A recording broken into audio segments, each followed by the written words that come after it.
First of all, I wanted to thank Tom Edison and Susan Cacciarelli, who really should have been up here giving this talk because they were the people instrumental in developing it. So thanks to you both. So our Farm Viability Group came up with a vision. And that vision is to expand agriculture in Michigan by supporting sustainable growing practices and cultivating markets for our farm products so that farmers earn a profit. And before I continue, the word sustainability gets thrown around a lot, so I wanted to define that for you. And if you think about the chair that you're sitting on, it has 4 legs. So for sustainable agriculture, it has to be environmentally sound, culturally sensitive, socially acceptable, and of course it has to be profitable, economically viable. And an indicator of economic viability, from our perspective, is that farmers' income is at or above the Michigan median income. So that's our vision. There are a couple of components of farm viability that we focused on. The first is financing. So not every farm is the same. Financing options are going to be different for startup farms versus farms that have been around for a long time. 10-acre farms versus 200-acre farms are going to have different financing needs. Land is a key component of farm viability. Obviously, you have to have land to grow food. So whether it be in urban or rural areas, land's going to be key. The third is education and training. To start a business and know how to make money, every entrepreneur needs to know the product and understand how to reach their customers. So both new and experienced farmers need to have production skills, farm management skills, business training skills. They need to be experienced in conservation practices and those sort of things. The fourth is markets. Profitable businesses understand and have access to markets. One example that Mike touched on was the hoop houses. And several successful small-scale farms have been using these season extension methods in order to enhance their marketability of their crops. So where are we at now? Michigan agriculture in general is positive. The agri-food industry in this state is a $71 billion industry, second largest industry in the state. We produce the second highest diversity of crops after California. And like Mike said, we have a lot of fresh water that other states don't have or won't have in the future. Also, some of the positives. Farms under 49 acres are growing dramatically. There's been an increase of 25% between 1997 and 2007. Organic certified land is increasing. Farm sales under $5,000 are increasing. But then again, we have some negatives also that we need to focus on.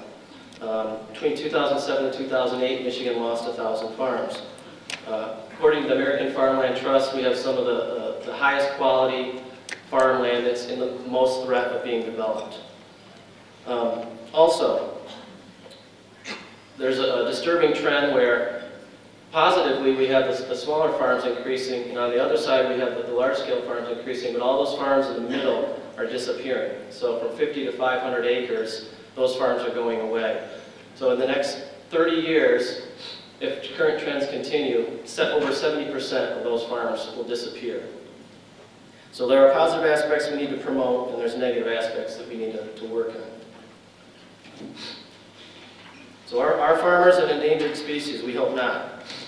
The USDA spokesperson, Janie, have recently suggested, who will grow our food is a question whose response is a major urgency. This is an urgent question for Michigan, and this is what we want you to take home as a take-home point. Who is going to produce our food in the years to come? That's key. Now, it's not all doom and gloom, so we do have some suggestions for how we're going to alleviate this problem. So I wanted to talk to you a little bit about who some of these farmers are, these up-and-coming farmers. About a quarter of the farmers in Michigan are beginning farmers. Typically, they've been farming for less than 10 years as a sole proprietor. Many of them have less than 10 acres, 5 to 10 acres.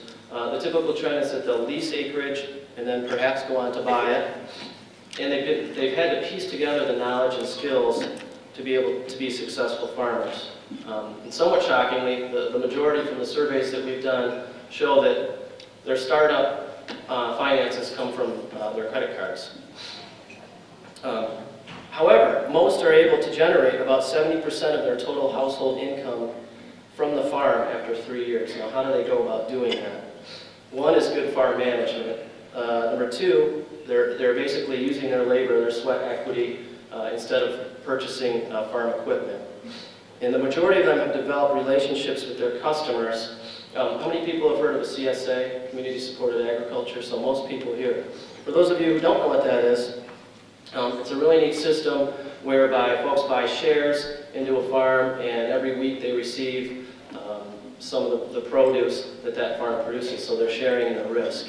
Our family is part of one up in the Traverse City area, and I'm sure there's others around. We've had bok choy, more bok choy, more bok choy, but that's not all. So we've learned it makes you eat healthier, and we've learned to appreciate the diversity of foods that we get that we probably wouldn't buy in the store. We've got potatoes, we get a dozen eggs every week. We've even got some Black Star Farm wine a couple of times, so that's a good thing as well. So the majority of these successful farms, 65%, are using this CSA model to become profitable. And the other 35% also use farm markets and other direct marketing avenues.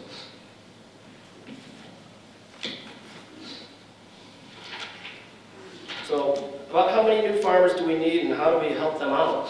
Well, those are pretty huge questions without definitive answers. And I know this example I'm showing here is not an audacious goal, but just to replace, by 2025, just to replace 5% of the farmers who are going to be retiring in Michigan, we need 1,400 new farms. And how much would these farmers need in terms of capital? Well, based upon a pilot study in Southwest Michigan on farm startup costs, typically including leased land, labor intensive, again, as I mentioned, low equipment, vegetable production, it's about $20,000 a year. And if you take that over a 3-year period, replacing access to credit for their credit card debt, for 1,400 farms, it's about $84 million. Now, how much land do these farmers need? About 14,000 acres, if you think the average is around 10. So I want to break down a couple of myths, and then give you some examples of farms that have done this. So a couple of myths in agriculture are that you have to be big to be profitable. The other is that Michigan is limited by its seasons. So we talked about some of the smaller scale farms and how they've been successful, but I want to talk about some of these mid-scale farms that I think we need to focus on in particular for agriculture in Michigan. And the results I'm presenting here are the results of a survey that folks at the CS Mott Group did over 5 different farms, in-depth surveys all across Michigan. And the ones that are successful are around 40 acres. They generate between $7,500 to $10,000 an acre, a revenue of approaching $250,000 per farm. They're diversified into fruit, vegetables, poultry, that sort of things, and they access diversified markets as well. So what are they doing right? Well, they bought into this local food movement, this idea. They've developed relationships with local consumers, chefs, bakers, grocery stores. They had a long-term plan, and they didn't let the lack of resources get in the way of a viable business idea. And the one thing that they all had in common is they all used this idea of season extension with hoop houses. In some of the research conducted at MSU, all the findings about hoop houses are positive.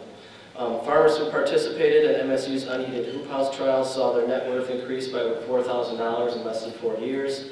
Farmers who decided to use these needed about $21,000 in operating loans, but all that was typically paid back within that 4-year time period. What was not there for them? The training support, the access to credit, and land. These are all first-generation farmers. So can you imagine any other industry in Michigan where workforce development means do it on your own and good luck?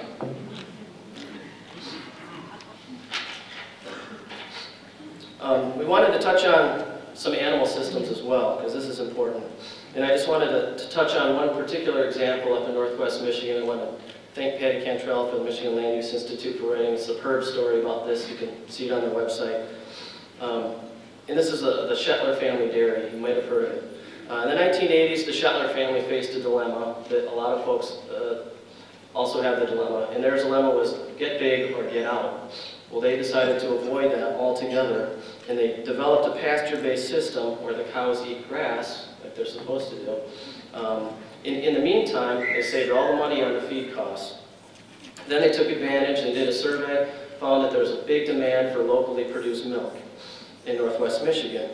And their products are bottled right there in a micro creamery the family built and stocked with used equipment from 3 different states. They ship currently about 2,600 gallons of milk weekly, direct to stores in the Grand Traverse region, about 50 stores. All their milk is in glass bottles, which is great. The Shetler families, well, after nearly losing the farm, now they've been able to have their kids come back with their families onto the farm and also make a viable living. And guess how many cows they have? 40. So they're able to make upwards of $400,000 a year with 40 cows. They supply the raw material for milk, cream, fruit yogurt, and most recently, probably my favorite, their ice cream, all without chemicals or hormones. They have a great website. And if you want to talk about marketing, they have an awesome slogan. It's, our cows aren't on drugs, but they are on grass. Great marketing. So they're making about $10,000 gross profit per cow. So, and Michigan State University has come on board to support operations like this. They've converted to a pasture-based system at their Kellogg Biological Station, where it diversifies their research capabilities and allows them to support this small and growing industry. And also on campus, they've opened an experimental area with the latest technology as well, so in support of operations like this. So, profitable farming just doesn't happen. So I've given you some examples of some of these successful farms. They did it on their own, and their journey may have been faster if the farms were perceived as legitimate businesses in Michigan that contribute to Michigan's economic success. So it's our view that these 4 components that I touched on, and I'm going to go into a little more detail here, will help do just that. And the first is access to capital. It's been historically difficult to come by in the farm sector. In fact, a USDA report suggests that the reason that there is so few young farmers, the number 1 reason is lack of access to credit or capital. Now, each of these financing strategies up here can help farmers succeed, but I just wanted to focus on one in particular, and that's the IDA, or Agriculture Individual Development Account. These have been successfully piloted in Southwest Michigan and other areas of the country. What they are is a match savings tool that provides an incentive for limited resource farmers who save a modest sum of money that is then matched, and they can use it for purchase land, lease land, and buy equipment. In the pilot project in Southwest Michigan that I referenced, all of the 9 farmers who finished that program suggested they couldn't have gone on to purchase farms themselves and become successful farmers without this Ag IDA account. So for our farming sector, we shouldn't look at capital as a one-size-fits-all. Making capital truly accessible to farmers requires using capital as part of the overall strategy of scaling up good food in Michigan. The second component is access to land. And as I talked about earlier, we can't really grow food without land. So Michigan's potential growth in this sector, in the ag sector, depends not only on the innovation, collaboration, and business acumen of its farmers, but also on the state's ability to protect the high-quality farmland. I mentioned the AFT study, American Farmland Trust, and you can go and access that online. They go county by county across the country and show you which high-quality farmland is at the threat of being developed. And there's quite a bit of it in Michigan. So the tools on this slide provide local and state entities with expanded opportunities to do just that, preserve farmland. And these should be used in collaboration with farm viability outreach programs as well. The third is rigorous education and business planning. The third component, farm viability. There's no one-stop shop for farmer development in Michigan, or so we think. And one of the attributes of people newer to farming is their drive and their diligence to succeed. But the problem is they must piece everything together themselves. I just want to tell you a brief story here. This is Katie Brandt from Groundswell Farm, and her story is probably, unfortunately, typical of most folks trying to start up farms today in Michigan. And it demonstrates the difficulty to enter the farming profession. She graduated from the horticulture department in MSU. Then she went on to take a business planning course in Grand Rapids, not farm related. And then she completed the Ag Individual Development Account in Southwest Michigan. She worked on 5 different farms, none of which were coordinated farm internships. The point is, She had to travel all across the state to piece together the entrepreneurial support that she needed to become a successful farmer. And now, 4 years later, she's earning all of her income from on the farm. So you can say, wow, what a motivated farmer, but what we think is, can you imagine if all entrepreneurs in every sector across the state had to jump through this many hoops to start their business? And the fourth is markets. We've already heard the potential and the diversity of markets in Michigan. Viable farms and farmers would thrive if we looked at Michigan as one of the main consumers of its own products. This means schools, correctional facilities, hospitals, and other state-funded institutions serving food directly to consumers. And I just wanted to finish, this is my last slide, by saying, again, profitable farming just doesn't happen. These are 4 components that we think will make farming viable. But Michigan needs a cohesive strategy that creates, strengthens, and expands our farm economy. We need to help these entrepreneurs through coordinated and deliberate efforts. So for new and existing farmers, let's make it Michigan grown and Michigan eaten like we did here today. Thanks.